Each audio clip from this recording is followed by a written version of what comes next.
한 해 동안에 반도체 지수가 너무너무 안 좋았거든요. 올해 안 좋은 거를 미리 반영을 했다. 올해의 주가 그리고 이제 앞으로의 주가는 지금 당장의 실적이 아니라 결국은 이제 내년도 또는 내후년도에 어떤 흐름이 나타날 것인지를 저희가 이제 전망을 해보는 게 중요할 것 같습니다. 슈퍼사이클이라는 말을 좀 쉽게 사용하시는 경향들이 있어요. 슈퍼사이클이라고 이름 붙일 만한 정도가 과연 될 것이냐. 저는 개인적으로 붙이고 싶진 않고요. 잘은 모르지만 가격이 뭐 내년 그 1분기, 2분기, 3분기, 4분기 계속해서 올라갈 가능성이 크고요. 그렇게 되면 제가 볼 땐 최소한 한 60% 정도 가능성이 있다고 보고 있고요. 그동안 오랫동안 부진했던 한국 반도체 섹터가 조금 기지개를 켜지 않을까.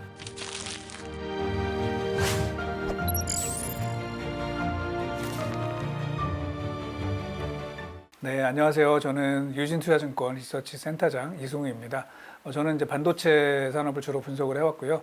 제 애널리스트 생활 한 20여 년 정도 했는데, 그거 좀 정리하는 차원에서 반도체 관련된 책을 하나 좀 집필을 했습니다. 반도체 오디세이라는 책이고요.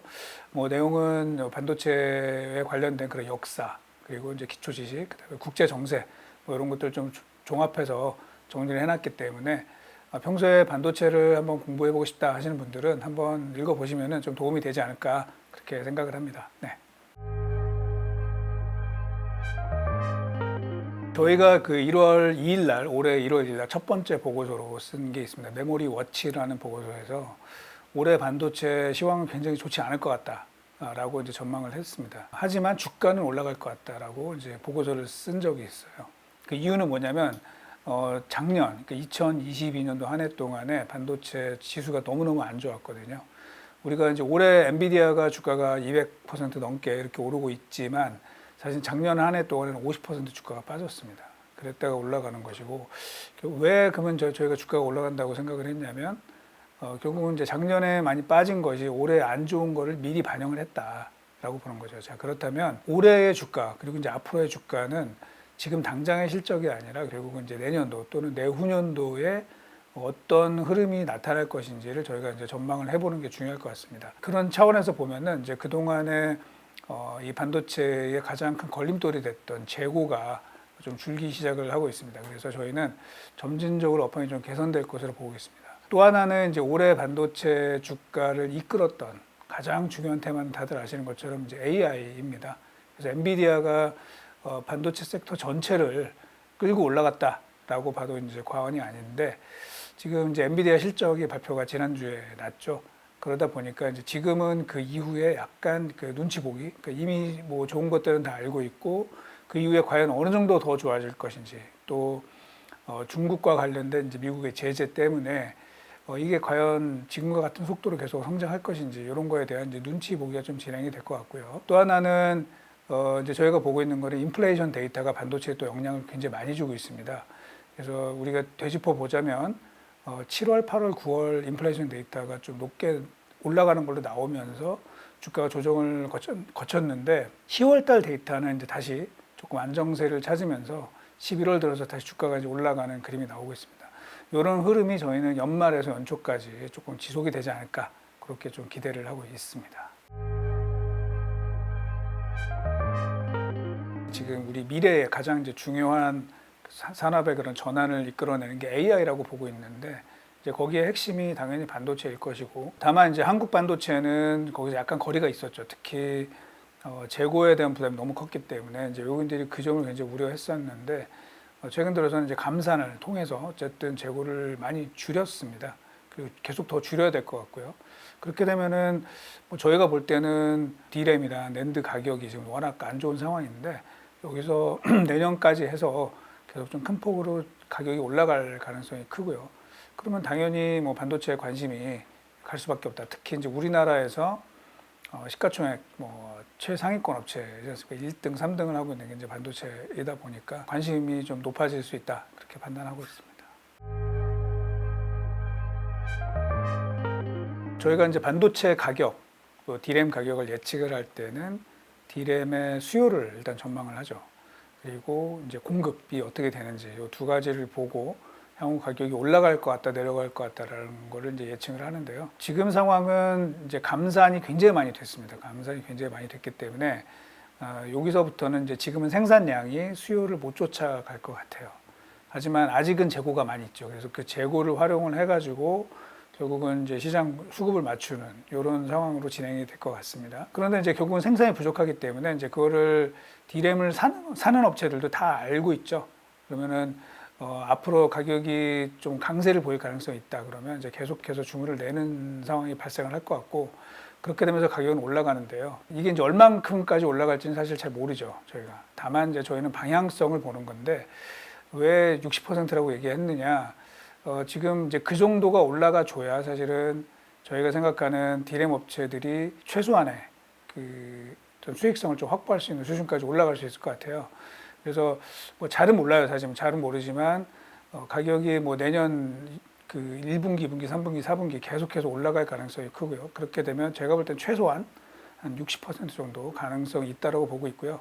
조금 더 만약에 저희가 생각했던 것보다 수요가 더 만약에 좋은 상황이 벌어진다, 그러면 사실은 뭐 그 이상도 가능할 수 있다라고 판단이 되고, 그것 때문에 이제 저희가 그동안 오랫동안 부진했던 한국 반도체 섹터가 조금 기지개를 켜지 않을까 그렇게 생각을 합니다.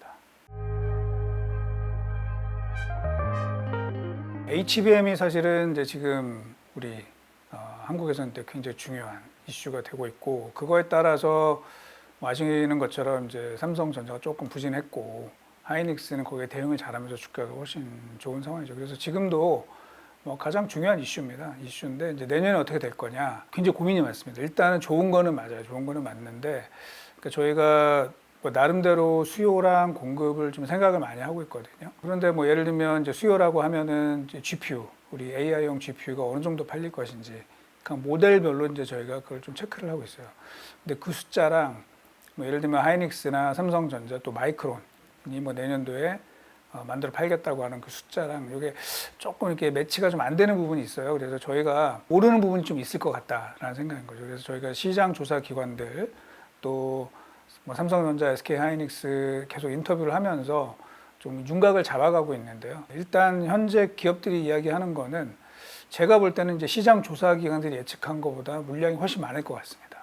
그래서 내년에도 계속해서 HBM이 이제 중요한 테마가 될 것 같고, 그러면 이제 삼성전자 입장에서도 이 하이닉스에 좀 뒤처진 이 HBM에서의 성과를 얼만큼 빨리 쫓아가느냐, 이게 이제 굉장히 중요할 것 같습니다. 그리고 이제 또 하나가 이제 최근에 이야기가 많이 나오는 게 그 온디바이스 AI가 이제 나오고 있죠. 지금의 우리가 엔비디아가 만들고 AMD가 공급하고 있는 인공지능용 이 GPU는 주로 이제 데이터 센터용이 되는데, 이게 이제 그 밑으로 내려온다는 거잖아요. 그래서 우리 뭐 스마트폰이나 또는 PC, 노트북 같은 데도 이 AI 칩이 쓰이게 될 것이다. 맞습니다. 그렇게 당연히 될 거라고 보고 있고, 그런 전망들이 굉장히 오래 전부터 얘기가 나왔었죠.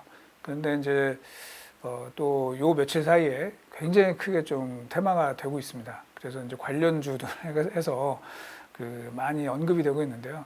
뭐 일단 방향은 맞고 일부 종목들은 조금 제가 볼 때는 좀 미리 과열되는 측면이 없기는 하지만 큰 방향은 맞고, 이게 만약에 시장이 빨리 형성이 된다면, 아직은 사실은 이제 구체적으로 어떤 제품에 뭐 어떤 업체가 공급을 할지 뭐 이런 것들은 결정이 안 됐는데, 이게 만약에 결정이 되고 그렇게 된다면 또 이제 우리 디램 저전력, 그다음에 이 광대역 이 디램 수요가 굉장히 좋아질 것이기 때문에 마찬가지로 국내 반도체는 굉장히 플러스 요인이 될 것으로 생각을 합니다.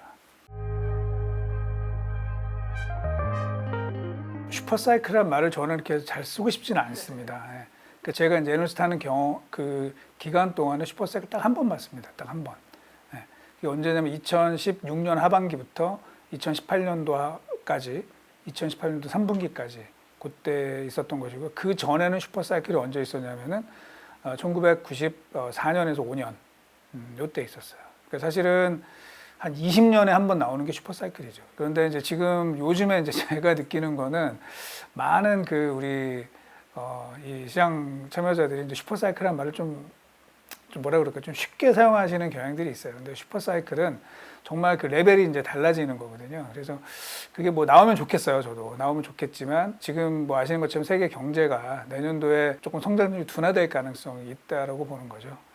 그렇다 그러면 뭐 AI가 당연히 주도는 하겠습니다만, 이제 슈퍼사이클이라고 이름 붙일 만할 정도가 과연 될 것이냐, 저는 개인적으로 붙이고 싶지는 않고요. 다만 올해 이제 전 세계 반도체가 되게 안 좋았거든요. 뭐 메모리만 안 좋았던 게 아니라 사실은 다 안 좋았습니다. 온리 좋았던 거는 AI 쪽만 좋았는데 이게 좀 분위기를 좀 끌어올리는 이런 정도의 그 효과는 있을 것이다라고 보고 있고 슈퍼사이클은 조금 더 시간이 걸린 다음에 저희가 뭐 AI가 더 진화한다든지 아니면 또 다른 디바이스가 나와서 완전 폭발적으로 늘어나는 그런 순간에 도래하지 않을까 이렇게 생각이 되고요. 또 하나는 뭐냐면 슈퍼사이클이 예측이 되면 슈퍼사이클이 안 옵니다. 슈퍼사이클이라고 하는 것은 예측하지 못했을 때 오는 경향이 높다. 그렇게 볼 수 있을 것 같습니다. D램, 우리 메모리를 예를 들면 다 적자잖아요. 삼성도 전대미문의 적자가 났고 SK하이닉스 주가 올랐지만 역시 적자가 나고 마이크론도 적자고 그러니까 지금은 사실은 바닥을 겨우 벗어나는 정도 수준이죠. 주가는 미리 올랐지만 사실 업황은 아직도 좋지 않은 상황이고 재고가 제가 줄었다고는 했습니다만 여전히 매우 높습니다. 여전히 매우 높기 때문에 계속 감산을 하면서 가격을 좀 끌어올리고 그러면서 이제 조금씩 회복되는 그런 초입으로 저는 보고 있습니다. 삼성전자 물론 이제 뭐 과거의 역사가 되풀이된다고 저희가 볼 수는 없겠지만 삼성전자의 그 PBR 밴드를 아주 길게 한번 그려보면은 대략적으로 저점이 1.1배 그리고 고점은 약 2배까지 올라가는 경향이 있습니다. 그래서 실적이 좋아지면 PBR 2배를 타겟으로 해서 올라가는 경향이 있고 이제 바닥일 때 1.1배인데 이제 지금 현재가 어느 정도냐 그걸 말씀드리는 게 좀 편할 것 같은데요. 지금 1.4배가 안 됩니다. 근데 이제 이게 삼성전자가 과연 옛날처럼 2배를 갈 거냐 이거는 저도 잘 모르겠어요. 잘 모르겠지만 여전히 그 중간보다 아래에 있기 때문에 아직은 좀 올라갈 여력이 밸류에이션도 올라가고 또 실적도 올라가는 이런 단계가 나올 것 같습니다. 만약에 이제 2배가 간다 그러면 사실 이제 그때 슈퍼사이클이 나올 수 있어요. 그러니까 슈퍼사이클이 나오면 2배를 가는 것이고 근데 저희는 아직 그 정도까지는 안 보고 있습니다. 안 보고 있고 저희가 지금 이제 타겟으로 하는 거는 뭐 1.6배에서 1.7배 정도가 될 것 같고요. 그러면 계산되는 주가는 약 9만 원에서 10만 원 사이 그 정도를 갈 것 같습니다. 그래서 제가 뭐 장담은 못하지만 이제 저희가 목표 주가로 산정하는 게 그 레인지에 있다. 그렇게 말씀드릴 수 있을 것 같습니다. 설계 뭐 잘하죠. 왜냐면 사실은 예전에 우리 아이폰에 처음 들어갔던 이 칩을 삼성전자가 설계를 다 해줬어요. 설계를 하고 다 만들기도 하고. 그런데 이제 그 이후에는 이제 뭐 아시는 것처럼 스마트폰의 그런 경쟁 관계, TSMC의 그런 패키징 기술력 이런 걸로 인해서 지금은 이제 관계가 끊어지는 상황이긴 하지만 삼성전자도 잘하죠. 뭐 엑시노스가 뭐 논란이 좀 있긴 했지만 어쨌든 그래도 뭐 퀄컴의 스냅드래곤, 엑시노스, 미디어텍 이렇게 이제 보고 있는 거죠. 자, 그런데 이제 제가 여기서 말씀드리고 싶은 거는 설계를 잘하는 회사들이 되게 많아요. 특히 인공지능 반도체 이런 쪽을 끌고 가려면 뭘 잘해야 될까?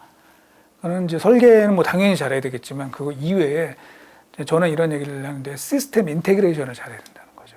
칩 하나를 만드는 거가 중요한 게 아니라 이런 수만 개의 GPU를 어떻게 연결을 하고 거기에 어떤 소프트웨어로 이걸 관리를 하는지 그게 결국은 최종적인 경쟁력을 갖게 되는 차이가 될 것이고요. 그런 면에서 이제 엔비디아가 강하다는 거죠.